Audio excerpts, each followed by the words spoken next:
What happens if you have people add fruit to their regular diet? 3 apples or 3 pears a day as snacks between meals on top of whatever else they were eating. Fruit is low in calories, but not zero, so if you add food to people's diet, even healthy foods, won't they gain weight? No, they lost a couple pounds. Maybe it was all that fiber? If you remember, we learned our gut bacteria can create anti-obesity compounds from fiber. That's why they also had a cookie group. 3 apples, 3 pears, or 3 cookies with enough oats in them to have about the same amount of fiber as the fruit. Despite the fiber, adding cookies to one's diet does not lead to weight loss. They think the weight-reducing secret of fruit is its low energy density, meaning you get a lot of food for just a few calories, so it fills you up.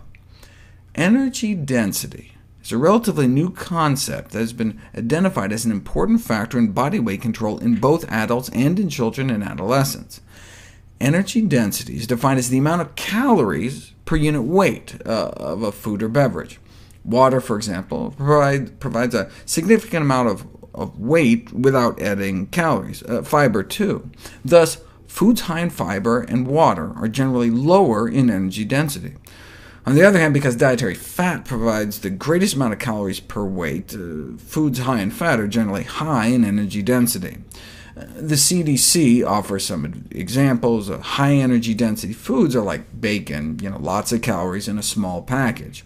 A medium energy density food is like a bagel, and a low-density food typified by fruits and vegetables. In general, the lower the better, with 2 exceptions.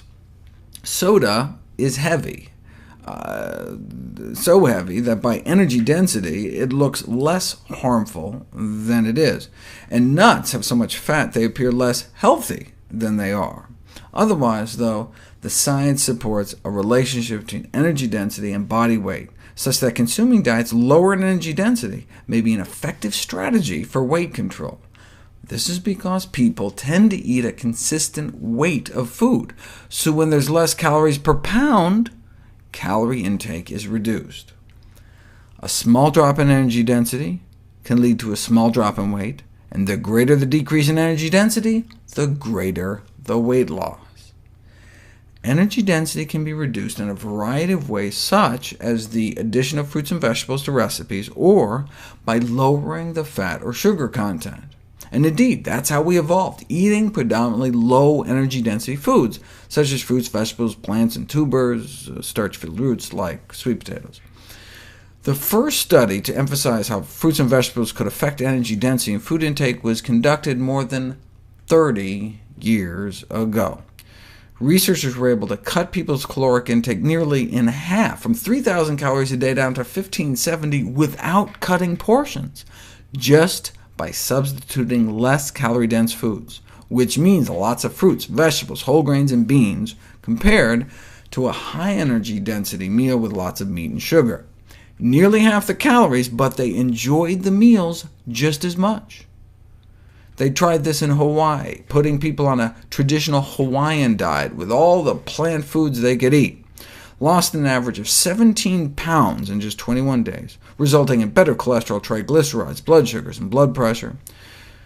Caloric intake dropped 40%, but not by eating less food. In fact, they lost 17 pounds in 21 days eating more food, 4 pounds of food.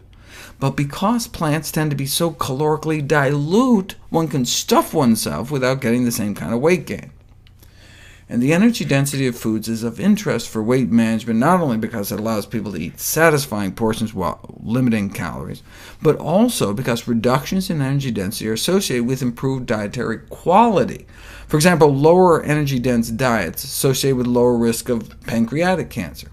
Lower energy density foods tend to be healthier foods, so we get the best of both worlds.